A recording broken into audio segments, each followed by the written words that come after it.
ತಂತ್ರಜ್ಞಾನ ಇವತ್ತು ಆಧುನಿಕ ತಂತ್ರಜ್ಞಾನ ಟೆಕ್ನಾಲಜಿ, ಮಾಡರ್ನ್ ಟೆಕ್ನಾಲಜಿ ಅಂತ ಏನಂತೀವಿ, ಅದನ್ನು ಭಾಷೆಯ ಬೆಳವಣಿಗೆಗೆ ಹೇಗೆ ಬೆಳೆಸಿಕೊಳ್ಳಬೇಕು ಅನ್ನೋದು ಬಹಳ ಮುಖ್ಯವಾದಂಥ.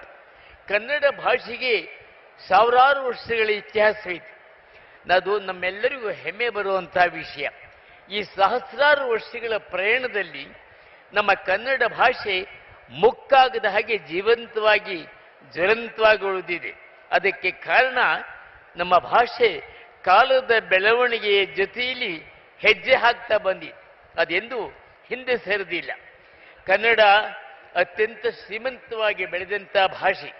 ಪ್ರಾಚೀನ ಕನ್ನಡ, ಹಳೆಗನ್ನಡ, ನಡುಗನ್ನಡ, ಆಧುನಿಕ ಕನ್ನಡ ಇವೆಲ್ಲ ಹೀಗೆ ನಮ್ಮ ಭಾಷೆಯಾದ ಕನ್ನಡ ಆಯಾ ಕಾಲದ ರಾಜಕೀಯ, ಸಾಮಾಜಿಕ ಮತ್ತು ಸಾಂಸ್ಕೃತಿಕ ಬೆಳವಣಿಗೆಗಳು ನೀಡಿದಂಥ ಕೊಡುಗೆಯನ್ನು ಮೈಗೂಡಿಸಿಕೊಂಡು ಸೊಗಸಾಗಿ ನಡೆಸಿದೆ.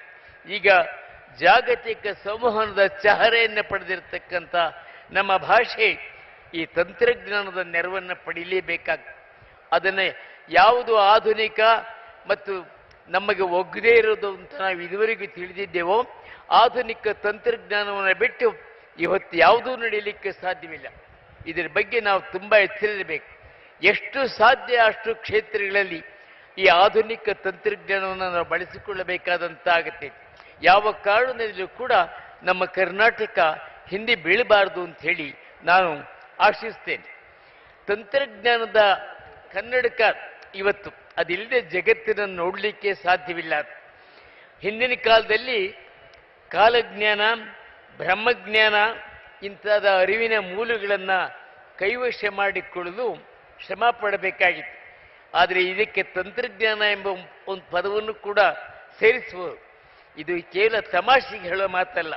ಏಕೆಂದರೆ ಇವಾಗ ಕಾಲಜ್ಞಾನವನ್ನು, ಬ್ರಹ್ಮಜ್ಞಾನವನ್ನು ತಿಳಿದುಕೊಳ್ಳಲಿಕ್ಕೆ ತಂತ್ರಜ್ಞಾನ ಬೇಕಾಗಿದೆ ಅಂತ ಬೆಳವಣಿಗೆ ಆಗಿದೆ. ಕನ್ನಡ ಭಾಷೆ ಇನ್ನಷ್ಟು ಸಂಪನ್ನವಾಗಬೇಕಾದರೆ, ಸಂಪೂರ್ಣ ಅಂತ ಅನಿಸ್ಬೇಕಾದರೆ ಮತ್ತು ಮುಖ್ಯವಾಗಿ ಸಮಕಾಲೀನ ಅಂತ ಅನಿಸ್ಕೊಳ್ಳಬೇಕಾದ್ರೆ ಅದಕ್ಕೆ ತಂತ್ರಜ್ಞಾನದ ಶಕ್ತಿಯನ್ನು ಕೊಡೋದು ಅತ್ಯಂತ ಅನಿವಾರ್ಯ. ಕನ್ನಡ ಇದಕ್ಕೆ ಬೇಕಾದಂಥ ಸಿದ್ಧತೆ ಮತ್ತು ಅನುಕೂಲತೆಗಳನ್ನು ನಾವು ಸಮರೋಪಾದಿಯಲ್ಲಿ ಕಲ್ಪಿಸದಿದ್ದರೆ ನಾವು ಹಿಂದೆ ಉಳಿದು ಬಿಡ್ತೇವೆ. ಇನ್ನು ಗೂಗಲ್ದೊಂದು ಇದೊಂದು ಯಾಂತ್ರಿಕ ಬುದ್ಧಿಮತ್ತೆ, ಆರ್ಟಿಫಿಷಿಯಲ್ ಇಂಟೆಲಿಜೆನ್ಸ್ ಅಂತ ಈಗೇನು ಎಲ್ಲ ಕಡೆ ಹರಿದಾಡ್ತಾ ಇದೆ.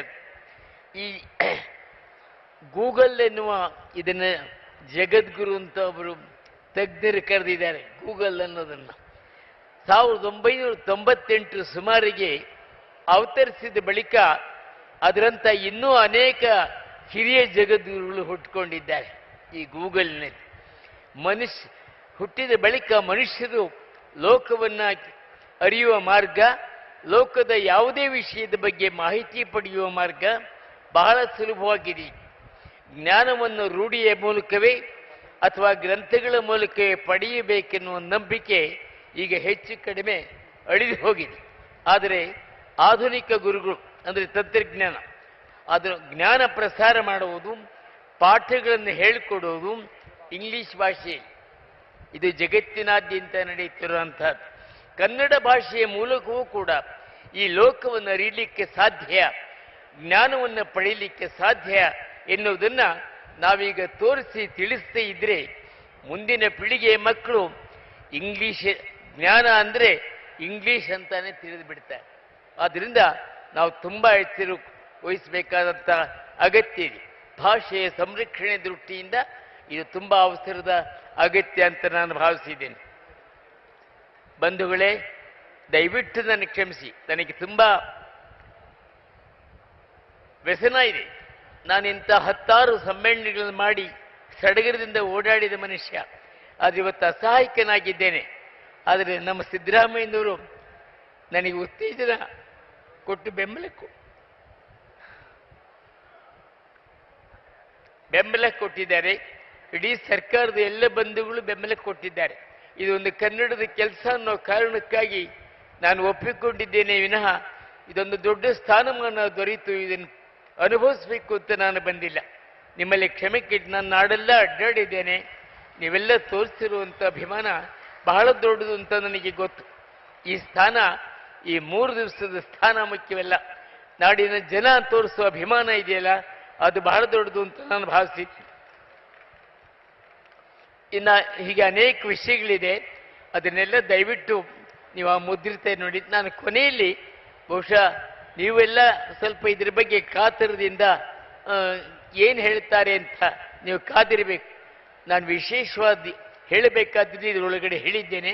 ಆದರೆ ಸರ್ಕಾರಕ್ಕೆ ಗಮನಕ್ಕೆ ನಾನು ಕೊನೆಯದಾಗಿ ಒಂದು ಪಟ್ಟಿ ಮಾಡಿ ನಾನು ಸರ್ಕಾರಕ್ಕೆ ಮಾನ್ಯ ಮುಖ್ಯಮಂತ್ರಿಗಳೇ ಇಲ್ಲಿರೋದ್ರಿಂದ ಅವರ ಮುಂದೆ ಇದನ್ನು ನಾನು ಇಡ್ತಾ ಇದ್ದೇನೆ. ಅಖಿಲ ಭಾರತ ಕನ್ನಡ ಸಾಹಿತ್ಯ ಸಮ್ಮೇಳನದ ಈ ವೇದಿಕೆಯಿಂದ ಕನ್ನಡಿಗರ ಪರವಾಗಿ ರಾಜ್ಯ ಸರ್ಕಾರದಲ್ಲಿ ಈ ಪ್ರಮುಖ ಹಕ್ಕೊತ್ತಾಯಗಳನ್ನು ಇಲ್ಲಿ ನೀಡ್ತಾ ಇದ್ದೇನೆ. ಪ್ರಾಥಮಿಕ 1ನೇ, ಇದು ಅನೇಕ ಸಾರಿ ಈ ವೇದಿಕೆ ಮೇಲೆ ಮತ್ತೆ ಮತ್ತೆ ಹೇಳಿ ಕ್ಲೀಶೆ ಅನಿಸುವಷ್ಟು ಸಾರಿ ಇದನ್ನು ಹೇಳಿಯಾಗಿದೆ. ಇದನ್ನು ಗಂಭೀರವಾಗಿ ಸರ್ಕಾರ ಪರಿಗಣಿಸಬೇಕು. ಪ್ರಾಥಮಿಕ 1ನೇ ತರಗತಿಯಿಂದ 10ನೇ ತರಗತಿವರೆಗೆ ಬೋಧನೆಯಲ್ಲಿ ಕನ್ನಡ ಮಾಧ್ಯಮವೇ ಕಡ್ಡಾಯವಾಗಬೇಕು. ಯಾವ ಕಾರಣದಿಂದಲೂ ಬೇರಾವ ಭಾಷೆಯನ್ನು ಶಿಕ್ಷಣ ಮಾಧ್ಯಮವಾಗಿ ಹೇರಿಕೊಡುದು. ಇಂಗ್ಲಿಷಿನ ಪುಸ್ತಕಗಳನ್ನು ಹೊತ್ತು ಒಂದು ಹುಡುಗ ಶಾಲೆಗೆ ಹೋಗುವುದನ್ನು ಮಹಾಕವಿ ಕುವೆಂಪು ನೋಡ್ತಾರೆ. ಅದು ನೋಡಿ ಹೆಣಬಾರ ಹೆಣಬಾರ ಏಕೀ ಬಲಾತ್ಕಾರ ಅಂತಾರೆ. ಯಾಕೆ ಹೇರ್ತೀರಿ ಹೆಣಬಾರ ಹೆಣಬಾರ ಏಕೀ ಬಲಾತ್ಕಾರ, ಇಂಗ್ಲಿಷ್ ಚಪ್ಪಡಿ ಅಡಿ ಹಸುಳೆ ಚಿತ್ಕಾರ, ಕೇಳಿಸಿದ ಕಿವುಡರಿರ ನಮಗೆ ಏಕೆ ಅಧಿಕಾರ ಅಂತ. ಎಂಥ ಮಾತಿದು. ಇದನ್ನು ನಾವು ಗಂಭೀರವಾಗಿ ಪರಿಗಣಿಸಬೇಕು. ಇದು ಇಂಗ್ಲಿಷ್ ಮಾಧ್ಯಮ ಶಾಲೆಗಳನ್ನು ತೆರೆಯೋದಾಗಲಿ, ಖಾಸಗಿ ಶಾಲೆಗಳಿಗೆ ಅನುಮತಿ ಕೊಡೋದಾಗಲಿ ಸರ್ಕಾರ ಕೂಡಲೇ ನಿಲ್ಲಿಸಬೇಕು. ಅಗತ್ಯವೆನಿಸಿರುವ ಇಂಗ್ಲಿಷ್ ಕಲಿಕೆಗೆ ಇವತ್ತು ಜಾಗತಿಕ ವ್ಯವಹಾರದಲ್ಲಿ ಇಂಗ್ಲಿಷ್ ಅನಿವಾರ್ಯ ಅನ್ನೋದು ಎಲ್ಲರಿಗೂ ಮನವರಿಕೆಯಾಗಿದೆ. ಆ ದೃಷ್ಟಿಯಿಂದ ನಾನು ಅಭಿಪ್ರಾಯ ಪಡೋದಂದರೆ ಪ್ರಾಥಮಿಕ ಹಂತದನ್ನು ಮಾತೃಭಾಷೆಯಲ್ಲಿ ಕಲಿಸಿ ಅವರನ್ನು ಉದ್ಯೋಗಕ್ಕೆ ಸಜ್ಜುಗೊಳಿಸಲಿಕ್ಕಾಗಿ ಇಂಗ್ಲಿಷಲ್ಲಿ ತರಬೇತಿ ಕೊಡಿ. ಈಗ ಒಂದು ದಾದಿಯ ಹುದ್ದೆಗೆ ದಾದಿ ತರಬೇತಿ ಕೊಡ್ತೀವಿ, ಶಿಕ್ಷಕ ಹುದ್ದೆಗೆ ಶಿಕ್ಷಕ ತರಬೇತಿ ಕೊಡ್ತೀವಿ. ಹಾಗೇನೆ ಮುಂದೆ ಯಾವುದೇ ಉದ್ಯೋಗಕ್ಕೆ ಇಂಗ್ಲಿಷಲ್ಲಿ ತರಬೇತಿ ಕೊಡಿ. ಇಂಗ್ಲಿಷು ತರಬೇತಿ ಮಾಧ್ಯಮವಾಗಬಹುದೇ ವಿನಃ ಶಿಕ್ಷಣ ಮಾಧ್ಯಮವಾಗಬಾರದು. ಇದನ್ನು ಎಲ್ಲರೂ ಕೂಡ ಗಮನದಲ್ಲಿಡಬೇಕು. ಕಳೆದ ಇನ್ನು ಅನೇಕ ನಮ್ಮ ಪ್ರಾಥಮಿಕ ಶಾಲೆಗಳನ್ನು, ಅದರಲ್ಲೂ ಗ್ರಾಮಾಂತರ ಶಾಲೆಗಳನ್ನು ಪೂರ್ಣವಾಗಿ ಸಜ್ಜುಗೊಳಿಸಬೇಕು. ಪೋಷಕರಿಗೆ ಒಂದು ಭ್ರಮೆ ಉಂಟಾಗಿದೆ. ಆಧುನಿಕವಾದಂತಹ ಆ ಖಾಸಗಿ ಶಾಲೆಗೆ ಸೇರಿದರೆ ನಮ್ಮ ಮಗ ಬಹಳ ಪ್ರತಿಭಾವಂತನಾಗ್ತಾನೆ. ಅದೆಲ್ಲ ಸುಳ್ಳು. ನಾನು ಗ್ರಾಮೀಣ ಪ್ರದೇಶದಲ್ಲಿ ಓದಿದವನು. ಬಹುಶಃ ಇವತ್ತು ನಿಮ್ಮನ್ನು ಭಾರತ ಸಂವಿಧಾನ ಬರೆದಂಥ ಬಹುತೇಕ ಎಲ್ಲರೂ ಗ್ರಾಮೀಣ ಮಾತೃಭಾಷೆಯಲ್ಲಿ ಕಲಿತವರು. ಆದ್ದರಿಂದ ಆ ಭ್ರಮೆಯನ್ನು ಬಿಡಿಸಲಿಕ್ಕೆ ನಮ್ಮ ಶಾಲೆಗಳನ್ನು ಸಜ್ಜುಗೊಳಿಸುವಂಥ ಕ್ರಮ, ಒಳ್ಳೆಯ ಶಿಕ್ಷಕರ ತರಬೇತಿ ಕೊಟ್ಟು ಅವರಿಂದ ಕಲಿಕೆಗೆ ಅವಕಾಶ ಮಾಡಿಕೊಡ್ಬೇಕಾದಂಥದ್ದು. ಇನ್ನು ರಾಜ್ಯದ ಆಯವ್ಯಯದಲ್ಲಿ ಈಗ ಶಿಕ್ಷಣಕ್ಕೆ ಎಷ್ಟು ಭಾಗ ಇದೆಯೋ ಗೊತ್ತಿಲ್ಲ ನನಗೆ. 5 ಭಾಗ ಇದೆ ಅಂತ ಕಾಣ್ತದಲ್ಲ. 5 ಭಾಗ ಇದೆ. ಶಿಕ್ಷಣಕ್ಕೆ ಈಗ ಎಷ್ಟಿದೆ? ಶಿಕ್ಷಣಕ್ಕೆ ಎಷ್ಟಿದೆ? 5. ಅದನ್ನು 15 ಭಾಗ ಮಾಡಬೇಕು ಅಂಥೇಳಿ ನಾನು ಸರ್ಕಾರದಲ್ಲಿ ಒತ್ತಾಯ ಮಾಡ್ತೇನೆ.